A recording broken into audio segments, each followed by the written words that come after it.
Oh, why don't we talk about how you guys recorded gospel? We were naked. The whole time? We were fucking naked. You know that we had peanut butter rubbed on us. What else do you want to know about us? We're fucking weird. Did you know that Jenny Lewis from Rilo Kiley recorded a song like that? Really naked? The one that's like, I'm only a woman. That's not true. Recorded that naked. She said she couldn't get the right feel for it until she did it naked. You know what? I'm in love with Jenny Lewis, and knowing that song. How much more you listen to that song? I'm gonna listen to it right now. What would you say? Important question for you. Back to the interview. Rank your Rilo Kiley top 3 albums. More Adventurous is number 1. Nostalgically, I think that hits. Dude, I love it. I love it. What's the other one? Takeoffs and Landings. And then An Execution of All Things. That would be my number 2. And I love Silver Lining, the song off the latest one. Yeah, with Blacklight maybe. Can I tell you, I think that there are 2 different parts in 2 different Rilo Kiley songs that are the saddest parts in any songs ever sung. Actually 3. Holy shit. Rilo Kiley. I didn't know you were Rilo Kiley. I love Rilo Kiley. Rilo Kiley managed to make 3 of my favorite parts from songs of all time, or saddest parts, when she goes, Mike, I'll teach you how to swim if you turn your back at me and do it again, and like her voice almost breaks on it, and it's gorgeous. And also on that same record, when what's the dude's name, Blake? Blake, oh yeah, when in Ripcord, when he goes, I was even having a good day when I found out we lost you. Oh yeah. And then on the last track of the first record, where he goes, she goes, you say I choose sadness, but it never once has chosen me. And then it's really defeated, like she doesn't even sing it, she goes, it's like, you say I choose sadness, but it never once has chosen me. Maybe you're right. She kind of says, maybe you're right. Oh yeah. It's so perfect. She's perfect. This is relevant. I don't want any of this cut. How bummed are you gonna be if they cut this? This is so dumb. This is fuck yeah, pop. This is life on the. This is pop punk right here. Rilo Kiley. Rilo Kiley's pop punk. All right, let's get back to it. Do you wanna? Let's talk about the new records. I feel like we keep going back to Upsides. Well, you can ask more Upsides questions because that's what he wrote down. Lloyd's the man. Well, I'm actually gonna ask you questions about your new record in a second. Okay. But I actually want to know this. What's the story behind that? The story about Dynamite Shovel? Yes. There was two things with Dynamite Shovel. Well, the title totally separate from the song. The song literally came from, we were in a rest stop in Tennessee and walked in, and it wasn't a rest stop, it was one of those places, and you know what I'm talking about, where you're driving through the middle of nowhere and you stop at an exit for a town because you need gas. And there's a gas station, but it's also a general store, but it's also a restaurant. You know what I'm talking about? Yeah, and they also sell monster trucks. Yeah, and it was that spot, and it was all these dudes around. It was almost like it was like a town meeting. Like 12 guys around a table eating donuts, drinking coffee. This is in the middle of the night? No, middle of the day.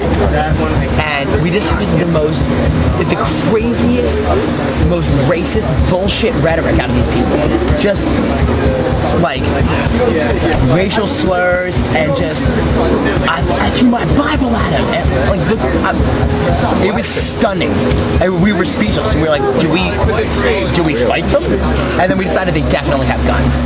Absolutely. They probably sell guns there. Yeah, I think it was at that same gas station that we saw a dude with an SS tattoo on the back of his neck.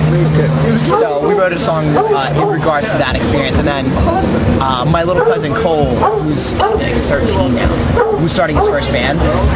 And I was in the car with Kennedy and Josh, and he texted me and said, what should I call the band? We're thinking about it's like Vertical Dawn or something you would call your band when you're 13. And never heard of Horizon?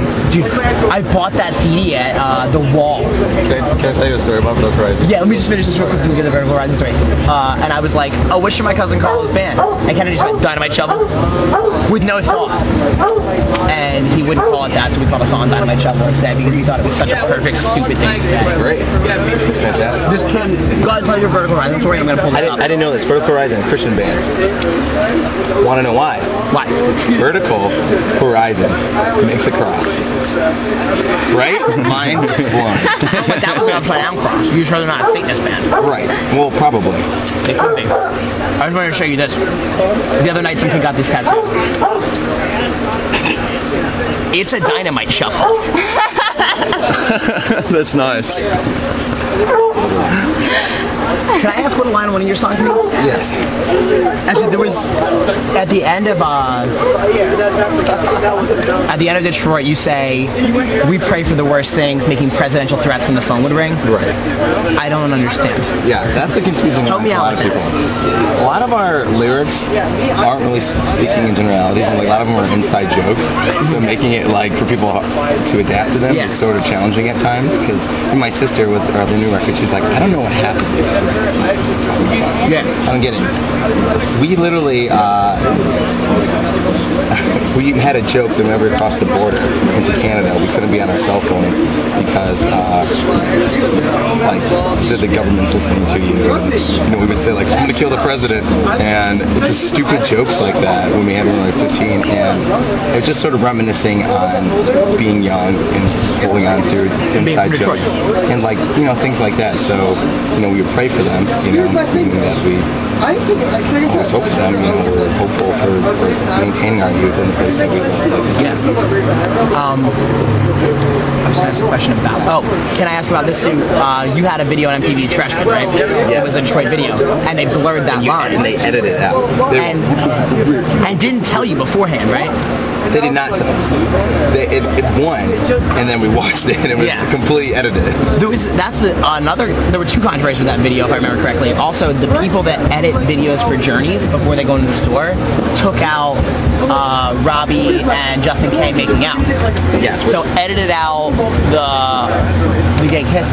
Right, and we accused Journey of being homophobic. Yeah. And they put the video back up with the scene.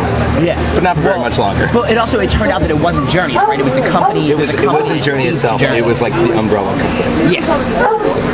But you guys spoke up and got it changed, which is awesome. It's the same thing. I mean, if it was two girls kissing in Journeys, it would have been because that's in like every Sum 41 video. Exactly. So. Sum 41 are badasses. They're just so cool. Before we talk about any upsides, I think it's an appropriate time to talk about Unicorn. Definitely. Yes. Please. Just talk about it? Just riff on it, spill it. What is the title? The title is Suburbia, I've Given You All and Now I'm Nothing. The title is an adaptation of the first line of Allen Ginsberg's America, which is America, I've Given You All and Now I'm Nothing. We were kind of at a loss for this record. I realized after we made Upsides that there was a pressure on us to make another record that had a whole kind of generalized theme to it, and that record could not be the same as Upsides. And it was almost like a sign from Satan, you know what I mean? Like we were... One of yours, Devil Worshipping Band. Devil Worshipping Band. Our new record, after this, our record's called 666, Kill Yourself, Kill Yourself, Kill Yourself. If you actually play the record backward. That's what it says. We went to Josh's girlfriend, graduated from UArts in Philly, and we went up to her studio, and the studio next to her is on the wall. Someone had written America, I've Given You All and Now Nothing, and I remembered it being from what was in the past one of my favorite poems, which is America by Ginsberg, which was written on my birthday 30 years before I was born. January 17th, exactly 30 years prior to the date that I was conceived on like 9 months before that. What's the word? Birthed on? Birthed. Yes. So I was like, it kind of struck me that I had this connection with this poem, and I wanted to write a record about a poem, and I read the poem, and I felt like it was a poem about Ginsberg's relationship with America, and his discontent with a lot of things, but also his kind of nostalgic longing and love for America as a whole, as a place that is his home. And I wanted to convey that same